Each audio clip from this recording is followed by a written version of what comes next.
நிச்சயமா வந்து பார்த்தீங்க அப்படின்னா வந்து இந்த கதையில இதுக்கப்புறம் வந்து எப்படி கொண்டு போறதுனே தெரியாம தான் கொண்டு போயிட்டு இருக்காங்கிறது நமக்கே புரியுது. மகாநதி சீரியல்ல நடக்கிற ஒவ்வொரு விஷயமுமே.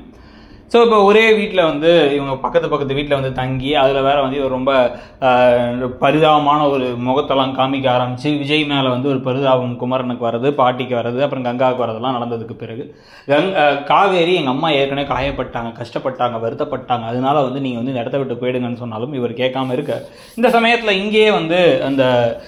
இவங்களை வெண்ணிலாவை ராகினி கூட்டு வந்து விட்டு பாரு 2 பேரும் சேர்ந்துக்குங்க, கூட சேர்ந்துக்குங்க, அவங்க 2 பேரும் ஒன்று சேர்ந்துருவாங்க அப்படிங்கிற மாதிரி ஏதாச்சும் ஒரு ட்ராமாவை போட, இல்லை வெண்ணிலா இங்கே வந்துட்டு வந்து அப்படியே வந்து விஜய் என்னை விஜய் எங்கே போனீங்க விஜய், எனக்கு எல்லாமே மறந்து போச்சு விஜய்ங்கிற மாதிரி அவங்களும் வேற சொல்லிக்கிட்டு இருக்க உடனே இப்போ இந்த குழப்பங்களுக்கு இடையில இது வந்து இவர் என்ன நினைச்சிங்க வந்தாரோ அதுக்கு ஆப்போசிட்டாக அவங்க தாத்தா சொன்ன மாதிரி வெறுப்பு அதிகமாகிறதுக்கான வாய்ப்புகள் தான் ஜாஸ்தி. ரொம்ப வெறுப்பு அதிகமாக இப்போ வந்து தயவு செஞ்சு இடத்த விட்டு போயிடுப்பா அப்படின்னு சொல்கிறதோ, இல்லை காவேரியிலேருந்து ஆரம்பித்து இவரை சப்போர்ட் பண்ண கங்கா குமரனே வந்து உங்களுக்கு ஒரு தெளிவான ஒரு மனசு இல்லை, கால் தரையில் நிற்கலைங்கிற மாதிரி நீங்கள் எதையுமே வந்து ஒழுங்காக ஸ்ட்ராங்காக முடிவெடுக்க மாட்டீங்க, உங்களுக்கு யார் வேணுங்கிறத நீங்கள் முடிவு பண்ணலை, தயவு செஞ்சு கிளம்பிடுங்க அப்படின்னு சொல்கிறதுக்கான வாய்ப்புகள் ரொம்பவே ஜாஸ்தியாக தெரியுது. ஸோ இப்போ இதுக்கு பிறகு அங்கே போனதுக்கப்புறம் இவங்க பாட்டி தாம்னு குதிச்சு நான் வந்து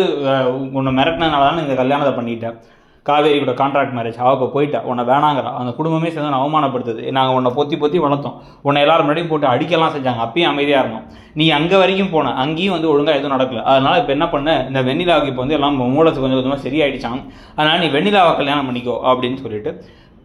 இவங்களுக்கு காவேரி கூட டிவோர்ஸ் பண்ணு அப்படின்னு சொல்லிட்டு காவேரிக்கு இவங்க டிவோர்ஸ் நோட்டீஸ் அனுப்ப, அதே மாதிரி இல்லை அவங்க வந்து அவங்க அம்மாவும் சேர்ந்து நோட்டீஸ் அனுப்ப விட அப்படின்னு ஏதாச்சும் பல கூத்துக்கள் தான் நடக்க வாய்ப்பு இருக்குது. ஏன் அப்படின்னா இந்த மாதிரி டைவர்ஸ்லாம் நடந்து இன்னொரு கல்யாணம் வரைக்கும் போய் அதுக்கப்புறம் வந்து அது நின்று முடியவே முடியாதுன்னு பேசின்னு சொல்லிட்டு இழுத்தா தானே இழுக்க முடியும்னு இந்த கதையை கொண்டு போகிறாங்கன்னு தோணுது. இதுக்கு நடுவில் வந்து இந்த யமுனாவும் நிவினும் க்ளோஸ் ஆகிற தருணங்கள் அதெல்லாம் தேவையில்லை தான், இருந்தாலும் வந்து க்ளோஸ் ஆகிற தருணங்கள், அப்புறம் குமரன் கொஞ்சம் தான் மேலே வந்து குமரன் கையில் பணம் நிறைய வர ஆரம்பிச்சு அவர் குடும்பத்தை சந்தோஷமாக பார்த்துக்கிறது அது ஓகே பார்க்கலாம் அப்படிங்கிற மாதிரி விஷயங்கள் தான் நடக்க போகுதுங்கிறத பற்றி உங்கள் கருத்து என்னங்கிறத சொல்லுங்கள்.